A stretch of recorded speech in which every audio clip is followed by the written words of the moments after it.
দেশব্যাপী আলোচিত সেনাবাহিনীর অবসরপ্রাপ্ত মেজর সিনা মোহাম্মদ রাশেদ হত্যা মামলায় আসামি প্রদীপ কুমার দাসের মৃত্যুদণ্ড দিয়েছেন আদালত।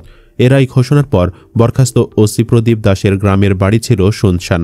তার গ্রামের বাড়ি চট্টগ্রামের বোয়ালখালী উপজেলার সারোয়াতলি ইউনিয়নের উত্তর কঞ্চুরি গ্রামে। এ রায় নিয়ে উপজেলা জুড়ে ছিল চাপা উদ্বেগ উৎকণ্ঠা। মামলার রায় শুনতে ওই দিন সকাল থেকেই উপজেলার মানুষের নজর ছিল টিভির পর্দায়। অবশ্য রায় নিয়ে এলাকার কেউ মন্তব্য করতে রাজি হননি। এদিকে মামলার সার্বিক পরিস্থিতি নিয়ে ওসি প্রদীপের পরিবারের সদস্যরা ক্ষোভে ফুঁসছেন। প্রদীপের এমন কর্মকাণ্ডে এলাকাবাসী তাদের ভালো চোখে দেখছেন না। প্রদীপের বড় ভাই রঞ্জিত দাস গণমাধ্যমকে বলেন, কারো একার অপরাধের দায়িত্ব সবাই নিতে পারে না, তবু আত্মীয় স্বজন সবার কাছে হেয় প্রতিপন্ন হতে হচ্ছে আমাদের। এছাড়া ধর্মীয় সংখ্যালঘু হওয়ায় তাদের খেসারত গুনতে হচ্ছে। এদিকে রায় ঘোষণার পরপরই এক প্রতিক্রিয়ায় তিনি বলেন, অপরাধ করলে অবশ্যই শাস্তি পেতে হবে। উত্তর কুঞ্জুরি গ্রামের মৃত হরেন্দ্র দাসের 5 ছেলের মধ্যে প্রদীপ দাস চতুর্থ।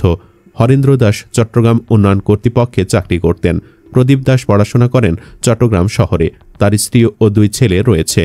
2020 সালের 31 জুলাই রাতে কক্সবাজার টেকনাফ মেরিন ড্রাইভ সড়কের শামলাপুর পুলিশ চেকপোস্টে পুলিশের গুলিতে নিহত হন সেনাবাহিনীর অবসরপ্রাপ্ত মেজর সিনা মোহাম্মদ রাশেদ খান।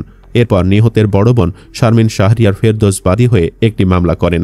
র্যাব 13 কক্সবাজার ব্যাটালিয়নের জ্যেষ্ঠ সহকারী পুলিশ সুপার খায়রুল ইসলাম 15 জনকে অভিযুক্ত করে আদালতে অভিযোগপত্র দাখিল করেন। মেজর সিনা পুলিশের গুলিতে নিহত হওয়ার 18 মাস পর সোমবার 31 জানুয়ারি এ মামলার রায় ঘোষণা হয় কক্সবাজার জেলা ও দায়রা জজ আদালতে।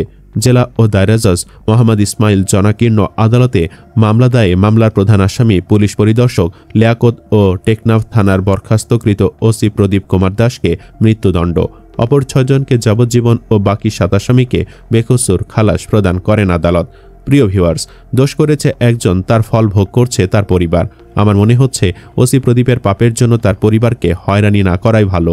কেননা ওসি প্রদীপ তার পরিবারকে জানিয়ে এসব কাজ করেনি, তাহলে তার দায়ভার কেন তার পরিবার নিবে? আপনিও কি আমার সাথে একমত? জানিয়ে দিন ভিডিওর কমেন্ট বক্সে। ভিডিওটি ভালো লাগলে একটি লাইক, সেই সাথে আমাদের চ্যানেলে নতুন হয়ে থাকলে সাবস্ক্রাইব করে আমাদের সাথেই থাকুন। ধন্যবাদ এতক্ষণ সাথে থাকার জন্য।